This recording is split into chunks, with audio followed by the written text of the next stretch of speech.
Bonjour et bienvenue dans les 4V. Olivier Bonjour. Véran. Notre pays vit des moments compliqués, tendus. Le monde est une cocotte minute. La menace terroriste est omniprésente, dans les esprits notamment.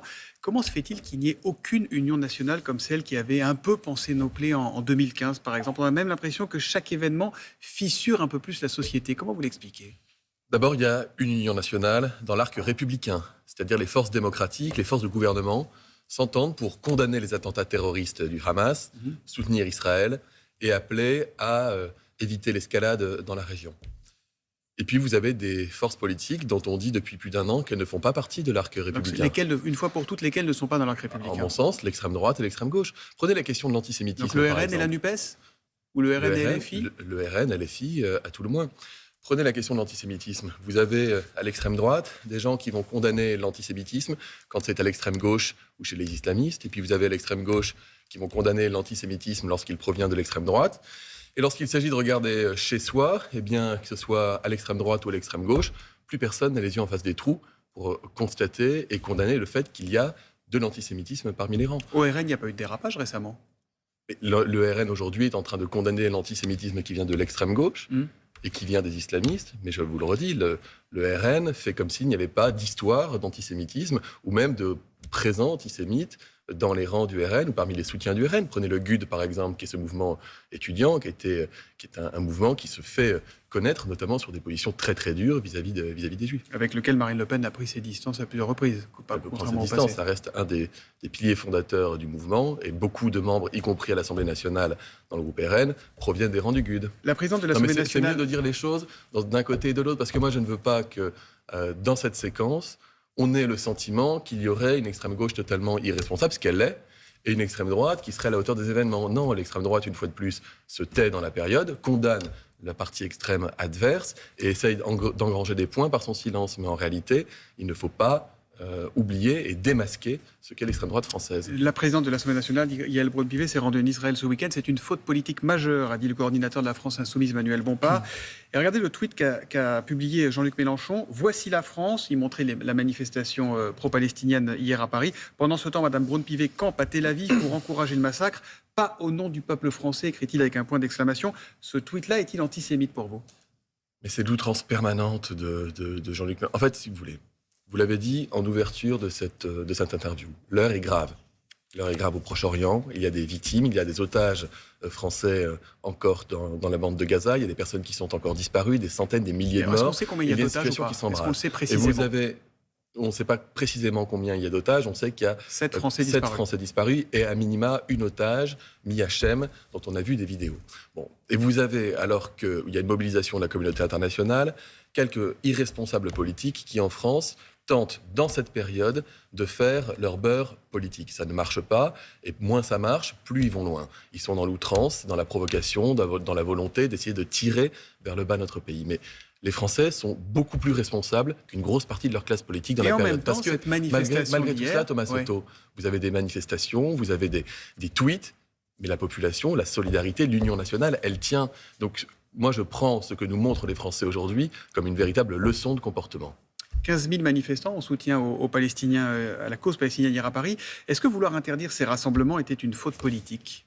Non, parce qu'on interdit un rassemblement... Ça s'est passé globalement dans le calme. La raison pour laquelle on interdit un rassemblement, dans cette situation ou dans d'autres, c'est lorsqu'il présente un risque de trouble à l'ordre public. C'est le motif pour lequel nous sommes amenés, avec les préfets, à prononcer des interdictions. Après, dans la manifestation, vous avez des gens qui sont de tous les combats de gauche et qui ne ratent jamais une manifestation. Vous avez des barbus aussi qui sont présents dans ces manifs. Et vous avez même des choses un peu plus étonnantes. Vous voyez des drapeaux LGBT semblant manifester à côté des gens qui soutiennent le Hamas, alors qu'on ne peut pas dire que le Hamas et de manière générale, cette partie du monde au Proche-Orient soutiennent la cause LGBT. Pardon ? Elle vous a gêné cette manif hier ou pas, à République ? Mais encore une fois, les choses se sont déroulées, il n'y a pas eu de troubles manifestes à l'ordre public, il n'y a pas eu de scène de débordement. Donc moi, c'est le critère que je regarde. Je ne serai jamais allé dans cette manifestation et je souhaiterais que ceux qui manifestent, s'ils le font pour des raisons humanistes, soient aussi capables d'être présents auprès de la communauté juive, comme je l'étais il y a 15 jours, pour le rassemblement, pour dire non aux attentats terroristes. Est-ce que c'est pas vous par votre pas le mot d'ordre qu'on entendait. Et j'ai entendu à travers les caméras de télévision des phrases qui m'ont m'ont fait du mal, parce que je considère que ce n'est pas... Est-ce qu'aujourd'hui, pardon Olivier Véran, est-ce que c'est pas vous, par votre discours, qui opposez les Français de confession juive et les Français de confession musulmane? Est-ce qu'il ne faudrait pas qu'il y ait des représentants politiques dans la plupart des manifestations en soutenant tout le monde? Il y a des représentants politiques qui vont dans des manifestations, qui soutiennent les victimes. Là, vous avez aujourd'hui une population qui a été victime d'attentats terroristes, c'est Israël. Et nous, la France le dit, nous l'affirmons, nous voulons que les civils palestiniens, qui sont eux-mêmes les victimes du Hamas, ne soient pas les victimes aussi, avec des pertes humaines importantes, dans la réponse israélienne. Ça, c'est donc la position de la France. Qui est justifiée parce qu'ils ont des otages, parce qu'ils ont été attaqués, parce qu'il faut en terminer avec le Hamas, qui provoque des attentats terroristes terribles. L'ennemi d'Israël est l'ennemi de la France. En Palestine, on l'appelle le Hamas, mais quand c'était en Syrie, on l'appelle Daesh. On peut l'appeler le djihad islamiste, on peut l'appeler Boko Haram, on peut l'appeler le pouvoir taliban lorsqu'il commet ses exactions. Donc cet ennemi radicalisé islamiste qui peut frapper n'importe où dans le monde, il se trouve qu'il a frappé un pays ami, Israël. Il l'a frappé de manière gratuite, violente, forte. Et il garde aujourd'hui des centaines d'otages, parmi lesquels des Français. Emmanuel Macron va justement se rendre en Israël demain. L'objectif, c'est quoi? C'est de rentrer avec nos otages, c'est ça? Pourquoi il y va? Pourquoi il y va maintenant? Le président y va, après s'être entretenu encore tout le week-end et encore cette nuit d'ailleurs, avec nombre de chefs d'État américains, européens, et dans la partie du Proche-Orient et du Moyen-Orient aussi, pour examiner les conditions de sa venue et faire en sorte que ce déplacement il soit utile, avec plusieurs objectifs. Ouais. D'abord, vous l'avez dit, nos otages, mais aussi les familles. 30 familles françaises qui ont perdu un proche. Je rappelle qu'il n'y avait jamais eu autant de morts français dans un attentat depuis Nice. Donc il va aussi à la rencontre de ces familles. Ensuite, la voix de la France, la voix diplomatique française porte dans cette région, notamment auprès du Liban, mais aussi auprès de l'Égypte, de manière à éviter l'escalade. C'est un voyage en Israël ou c'est une tournée qui fait? Il verra d'autres pays, d'autres dirigeants? Je ne peux pas vous donner la réponse précise à cette question. C'est l'Élysée qui sera amené à communiquer et le président de la République lui-même. Mais il est important qu'il puisse y aller, les conditions sont réunies. Et il rencontrera l'autorité palestinienne, il est attendu Mahmoud là-bas Abbas. d'ailleurs, le Premier ministre israélien s'est félicité de sa venue. Il va pouvoir mener des entretiens fondamentaux, encore une fois, à la fois pour la région, pour nos ressortissants français, pour les familles des victimes. Et il rencontrera aussi l'autorité palestinienne ou pas? Il rencontrera Mahmoud Abbas? Je ne peux pas vous répondre à cette question, mais aussi pour le peuple palestinien, de manière à maintenir et amplifier, lorsque c'est nécessaire, les corridors humanitaires pour venir en aide aux civils. Hier soir, le ministre de l'Éducation nationale, Gabriel Attal, a annoncé que 183 élèves ne feront pas leur rentrée le 6 novembre prochain parce qu'ils n'ont pas respecté le moment de recueillement et d'hommage au professeur Dominique Bernard assassiné à Arras. Est-ce que les sortir de l'école, c'est vraiment la solution? En tout cas, les garder à l'école n'est pas la solution. Les garder. Alors d'abord, il y aura des conseils de discipline. Ça ne sera pas pire s'ils sont dans la rue ou s'ils sont radicalisés, qu'ils sont laissés dans leur environnement et dans leur milieu? En fait, il y a deux situations. Il y a les élèves qui ont perturbé de manière grave la minute de silence, qui sont exclus en attente d'un conseil de discipline qui devra statuer. Et vous avez par ailleurs des élèves, qu'ils aient ou non perturbé la minute de silence, plusieurs dizaines d'élèves, qui sont considérés comme radicalisés, potentiellement dangereux, identifiés par la communauté éducative, et dont on se dit qu'ils n'ont pas vocation à rester au contact des enfants dans les établissements scolaires parce que c'est dangereux. Mais ils iront où?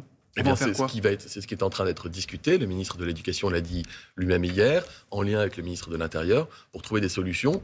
Nous disons et nous affirmons que la place de ces élèves n'est pas au contact des autres élèves parce qu'ils sont dangereux. Donc on nous avons vu ce que cela peut donner à l'école, un élève qui est jugé dangereux, comme l'a dit Gabriel Attal. Le Tchétchène qui a commis cet attentat terrible à Arras avait été identifié depuis la mort de Samuel Paty par ses enseignants comme étant potentiellement cette bombe humaine qui pouvait commettre un attentat. Cette situation dont on parle depuis une dizaine de minutes a des conséquences en France avec une psychose terroriste et une tension forte dans la société. La parole se libère, y compris la parole du ministre de l'Intérieur Gérald Darmanin qui a parlé sans mesure de Karim Benzema. Quand le ministre de l'Intérieur en vient à être d'accord avec Éric Zemmour, c'est Zemmour qui s'apaise ou c'est Darmanin qui se radicalise? Vous faites des associations d'idées, qui n'ont pas lieu d'être. Ils ont fait à peu près les mêmes propos sur Karim Benzema. Vous pouvez porter un jugement sur une personne sans en partager ni l'analyse, ni les idées de départ. On peut même être d'accord sur la nature d'un match de foot, par exemple. Non, il ne faut pas tout confondre.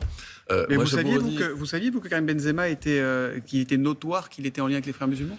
Je ne me prononce pas sur... je n'ai pas les éléments auxquels fait allusion le ministre de l'Intérieur. Par contre, deux analyses que cette histoire m'évoque, mais je m'extériorise par rapport au cas Benzema dont je ne connais pas l'histoire. Mais de manière générale, quand vous avez une forte notoriété... C'est assez commode, vous êtes tous dans la solidarité gouvernementale, mais quand on vous pose la question les uns les autres, j'ai regardé ce week-end, c'est Je sais pas. Thomas Vous parlez Soto, au gouvernement, je quand suis même. porte-parole du gouvernement. Bah, Je ne suis justement, pas porte-parole des ministres individuellement. Mais... Donc il y a une cohésion gouvernementale. Et la cohésion gouvernementale, c'est de vous dire, de manière générale, quand on a une forte notoriété, on a une part de responsabilité. Il est donc important, à minima, d'équilibrer sa prise de parole. Et deux, il existe du prosélytisme de différentes formes et de différentes manières dans notre pays. Si le prosélytisme religieux n'est pas interdit, est-ce que pour autant c'est bien ? Mon avis personnel, non, à moins que ce soit du prosélytisme pour la laïcité, ce que je fais moi avec envie parce que je suis un laïc convaincu. Dernière question rapidement, on en parle avec notre expert de 7h15. Le budget de la sécurité sociale sera examiné à partir de demain à l'Assemblée. Bon, déjà sur la forme, ça sera un 49.3 probablement ? Je ne peux pas vous répondre parce que le débat n'a pas commencé, mais nous avons pu constater avec l'examen du budget qu'il était toujours impossible de déclencher une majorité avec des députés de l'opposition qui ne souhaitent pas voter les budgets. Donc mais ça le sera débat, un 49.3. le débat va commencer. Donc ça sera un 49.3. On verra. Thomas Soto, si je vous disais qu'il y a un 49.3, ça ne sert à rien que les députés arrivent dans l'hémicycle. Or, ils vont y arriver et c'est important qu'ils y aillent parce qu'on a besoin que le débat arrive. Et si on arrive à convaincre les oppositions qu'il faut qu'elles nous rejoignent, on en sera très content. Sur le fond, la Sécu n'est pas en forme avec un déficit attendu à 11 milliards d'euros l'an prochain contre 8 milliards 8, trou qui devrait doubler d'ici 2027. Est-ce que vous nous confirmez ce matin que la hausse de la franchise sur les médicaments, qui devait passer de 50 centimes à 1 euro par boîte, est abandonnée ? Alors, je ne vous confirme ni l'infirme, d'autant que ce n'est pas une mesure législative qui relève du PLFSS, mais qui peut être prise par décret en dehors du cadre de la loi. Ouais. Donc, je laisserai les ministres concernés communiquer officiellement sur la question. Bon, ça va faire un trou de 800 millions dans les caisses quand même, tout ça. Il va falloir Vous le savez, boucher. la sécurité sociale, on y tient. 2, on avait commencé à bien résorber le trou de la Sécu, on remboursait même notre dette sociale. C'est passé un truc dans notre pays qui aurait échappé à personne. La pandémie du Covid. Et la Sécu, elle a payé le chômage partiel, elle a payé les dépenses de tests, de médicaments, de vaccins, elle a payé les hospitalisations. Et donc, on va rembourser notre dette sociale pour qu'elle soit forte. Pour la prochaine fois, on aura besoin d'elle. Merci Olivier Véran d'être venu dans les 4V et bonne journée à vous. Merci.